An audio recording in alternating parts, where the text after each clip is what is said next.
استخارہ کے نام پر ہمارے معاشرے میں بہت سے طریقے عوام کے اندر پھیلائے جا رہے ہیں، اور ایسے طریقے ہیں جن کا رسول اللہ صلی اللہ علیہ وسلم نے نہیں بتایا، آپ علیہ السلام سے اس کی کوئی دلیل نہیں ملتی۔ مثلا آپ کا ہر کام ایک استخارے کے ساتھ آپ پوچھ لیں آپ کا معاملہ اچھا ہوگا کہ نہیں ہوگا، ایک کال پر آپ سب کچھ معلوم کریں، تو کیا شریعت اسلامیہ میں ایسا کوئی طریقہ موجود ہے استخارے کا کہ جس میں یہ پتہ چل جائے کہ یہ سفر آپ کے لیے بہتر ہوگا کہ نہیں ہوگا، یہ شادی کرنا فلاں گھر میں آپ کے لیے بہتر ہوگا کہ نہیں ہوگا، یہ کاروبار آپ نے کرنا ہے کہ آپ کے لیے یہ کاروبار کرنا بہتر ہوگا کہ نہیں ہوگا؟ کیا رسول اللہ صلی اللہ علیہ وسلم نے ایسا کوئی طریقہ بتایا ہے؟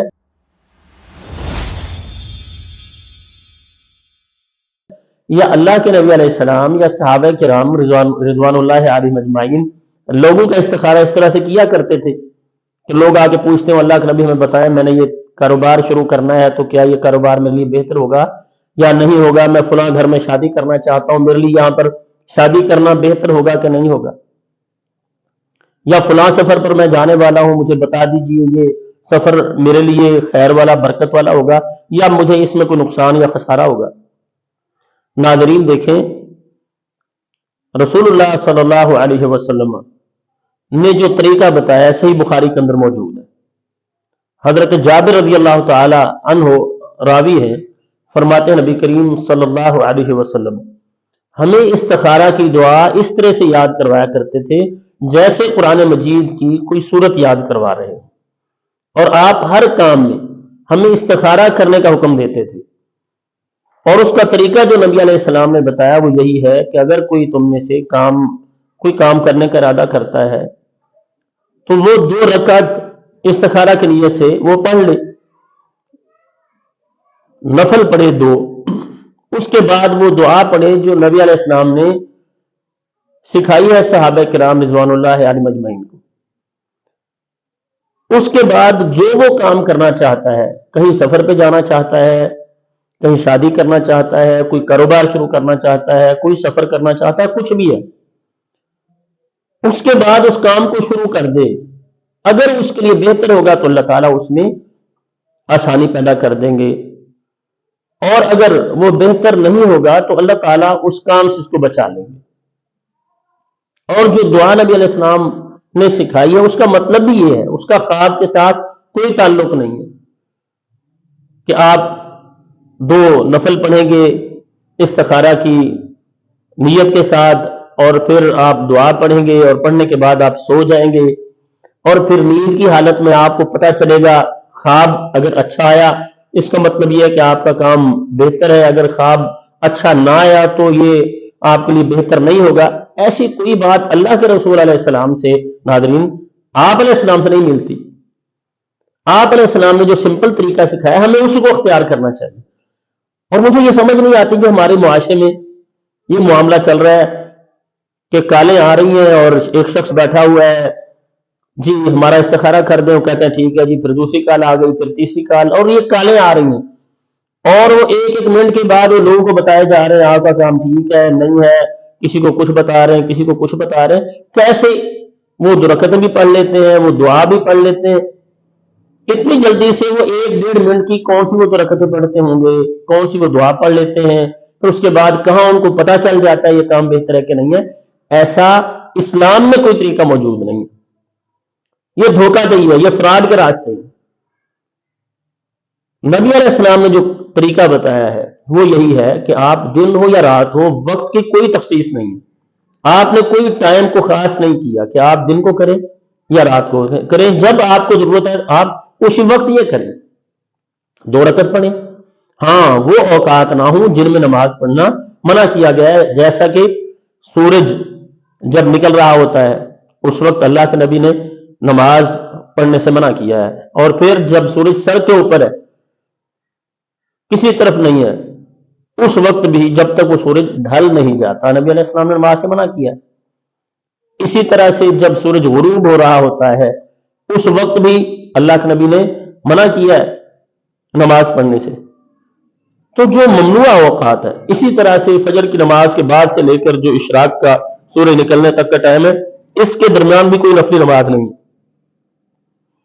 اور اسی طرح سے عصر کے بعد سے لے کر مغرب تک کے جو درمیانہ ٹائم ہے، اس میں بھی کوئی نفلی نماز نہیں ہے. تو ان ممنوع اوقات کے علاوہ کسی وقت میں بھی آپ یہ کر سکتے ہیں کہ آپ 2 رکعت پڑھیں، اور پھر وہ 2 رکعتیں پڑھنے کے بعد آپ اللہ تعالی سے مانگنا ہے، اللہ تعالیٰ سے مشورہ کرنا ہے. اور وہ کیا ہے کہ آپ دعا پڑھیں گے جو نبی علیہ السلام نے بتائی ہے، اللہم انی استخیرک بعلمک واستقدرک بقدرتک واسألک من فضلک العظیم فانک تقدر ولا اقدر وتعلم ولا اعلم وانت علام الغیوب.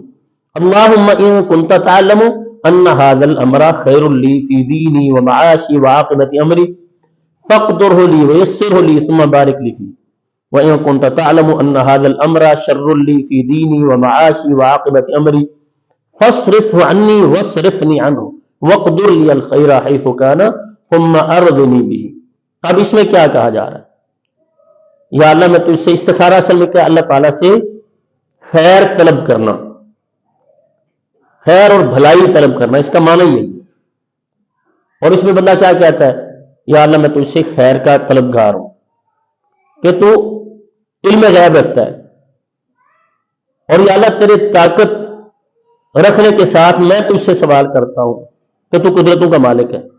وَأَسْتَقْدِرُكَ بِقُدْرَتِكَ وَأَسْأَلُكَ مِنْ فَضْلِكَ الْعَظِيمِ. یا اللہ میں تجھ سے تیرے فضل عظیم کا سوال کرتا ہوں.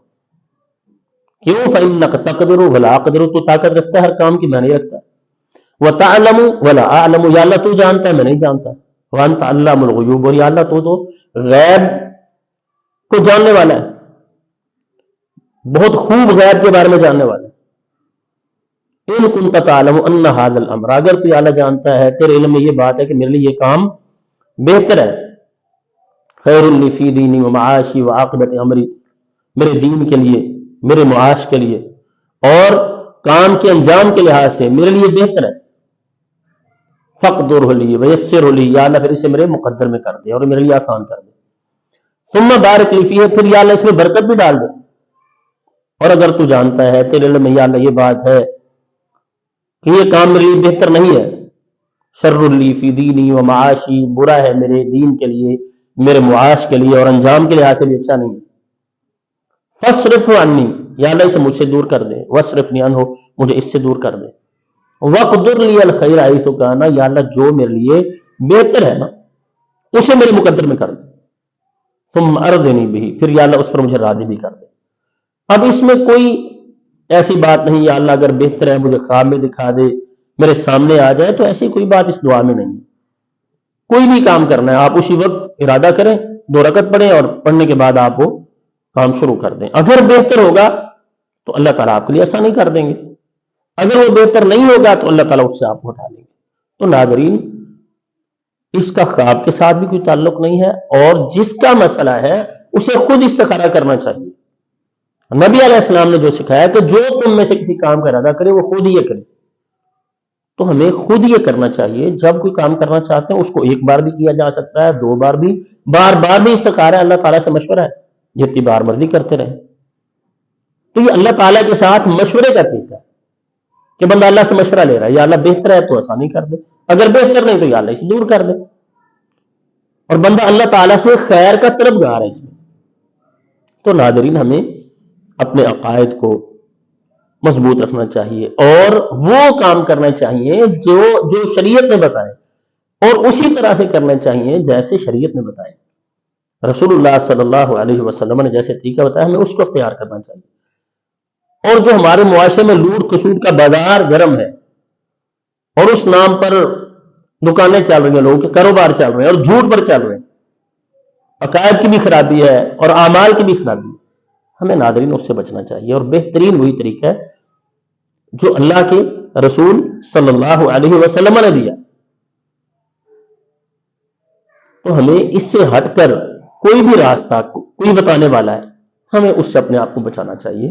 خود ہم کریں اور جو بھی کام کرنے والے ہیں ہمیں اس کی عادت بنا لینی چاہیے. کوئی وقت نہیں لگتا, 2 رکعتیں پڑھنی ہے, پڑھنے کے بعد آپ یہ دعا پڑھیں. اور اس میں جہاں یہ الفاظ ہے نا اللہم ان کنت تعلم ان ھذا الامر 2 مرتبہ آئیے, تو اس کے آگے آپ اپنے اس کام کا نام لے سکتے ہیں. اگر آپ عربی میں بول سکتے ہیں تو آپ عربی میں بول لیں, اگر آپ عربی میں نہیں بول سکتے اردو میں یا جس بھی زبان کے ساتھ اب اللہ تعالیٰ کے سامنے وہ اپنا کام رکھ سکتے ہیں وہ کام رکھیں. یہ کہا جا سکتا ہے ھذا الامر کی جگہ یا اللہ یہ ھذا النکاح, یہ نکاح میرے لیے بہتر ہے, یا یہ ھذا السفر, یہ سفر میرے لیے بہتر ہے. تو کوئی بھی جو آپ کا کام ہے اس کو آپ اردو میں بھی, عربی کے اندر اگر آپ بول سکتے ہیں تو عربی کے اندر, اور یا کوئی بھی زبان جو آپ کی ہے آپ اپنی زبان کے اندر وہاں پر کہیں ھذا الامر, وہ اس کام کا نام لیں, خیر لی فی دینی و معاشی و عاقبت امری. تو اور دوسری جگہ پر جہاں پر شر کی بات ہے ان کنت تعلم ان ھذا الامر شر لی, تو یہاں پر بھی ھذا الامر کے بعد آپ اپنا وہ کام اللہ تعالیٰ کے سامنے اس کا نام لیں اللہ تعالیٰ سے. یہ مانگنے کا طریقہ ہے, یہ دعا ہے, یہ استخارہ کا طریقہ ہے جو نبی کریم صلی اللہ علیہ وسلم نے بتایا ہے, اور بہترین طریقہ وہ ہے جو اللہ کے نبی علیہ السلام نے بتایا ہے, اور اسی کے اندر خیر اور اسی کے اندر بھلائی ہے. ہم دعا گو ہیں, اللہ تعالیٰ ہم سب کو خیر پر جمع رکھیں اور ہمیں اسی طریقے پر رکھیں جو محمد رسول اللہ صلی اللہ علیہ وسلم کا, آپ کے صحابہ کا طریقہ ہے, اور اللہ تعالیٰ ہمیں ہر بدعت سے, ہر نئے طریقے سے محفوظ رکھیں. السلام علیکم ورحمۃ اللہ وبرکاتہ.